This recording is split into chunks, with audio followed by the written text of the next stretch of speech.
Assalamualaikum warahmatullahi wabarakatuh. Zina adalah perbuatan keji yang diharamkan dalam agama Islam. Bahkan dalam Al-Quran, Allah Subhanahu wa Ta'ala secara khusus menyebutkan zina sebagai perbuatan yang buruk. Zina termasuk salah satu perbuatan dosa besar yang tidak akan diampuni kecuali pelakunya melakukan taubat nasuha. Surat Al-Isra ayat 32 menyebutkan larangan mendekati zina.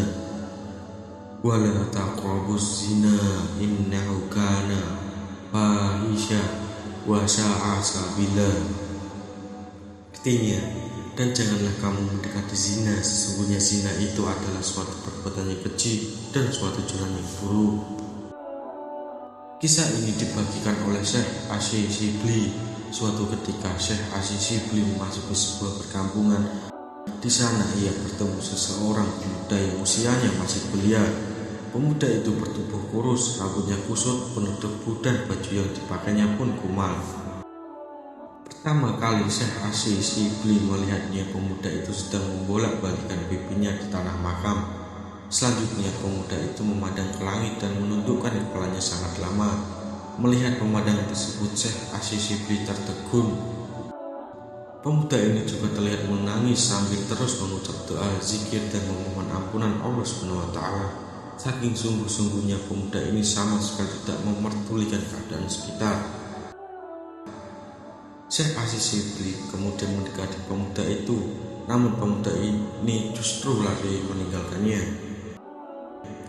Syekh Asy'Shibli memanggil pemuda ini, "Wahai kekasih Allah, kasihanilah aku," teriaknya. "Allah," jawab pemuda itu. "Dengan hak Allah aku mohon agar engkau sabar menungguku," ujar Syekh Asy'Shibli yang kelelahan mengejarnya. "Allah," jawab pemuda itu. "Bila perkataanmu itu benar, maka tunjukkanlah kesungguhanmu dalam beribadah pada Allah," kata Syekh Asy'Shibli. "Ya Allah," teriak pemuda itu lebih keras. Setelah teriakan itu, tiba-tiba tubuh pemuda tersebut mulai lemas dan jatuh ke tanah. Ketika Syekh Asy'Shibli memeriksanya, ternyata pemuda tersebut telah meninggal dunia. Syekh Asy'Shibli sangat takjub melihat kesungguhannya beribadah.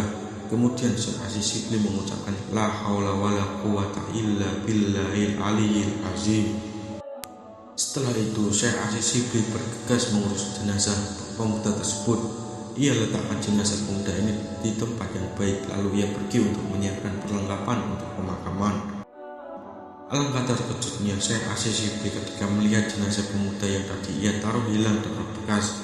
Ia pun mengira kalau jenazah itu sudah diurus oleh orang yang lewat saat dirinya pergi. Kemudian atas izin Allah Subhanahu wa Ta'ala terjadilah dialog antara Syekh Asy'Shibli dan malaikat. "Wahai Shibli, akulah yang mengurus jenazah pemuda itu. Tidak ada orang lain yang mengurus jenazahnya kecuali para malaikat.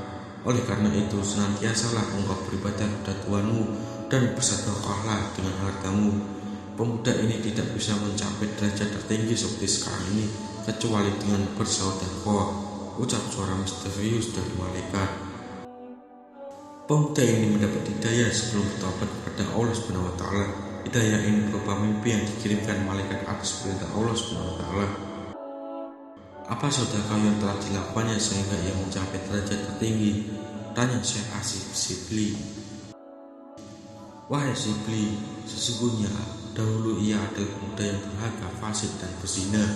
Lalu Allah menurunkan mimpi yang menakutkan kepadanya. Dalam mimpi tersebut, kemaluannya berubah menjadi ular yang berputar-putar hingga masuk mulutnya. Ular itu kemudian mengeluarkan api yang menyala-nyala hingga menghanguskan seluruh pemuda tersebut.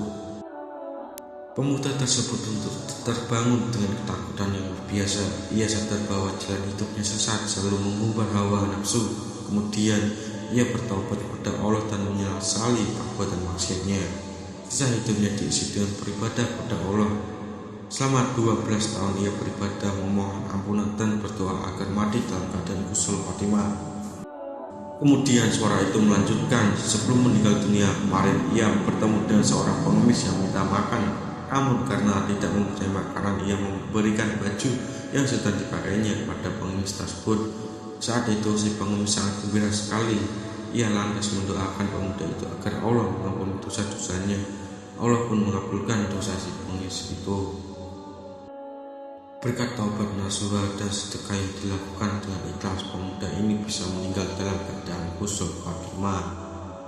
Dan itulah kisah-kisah taubatnya pemuda yang sering zina dan meninggal dalam keadaan husnul khotimah.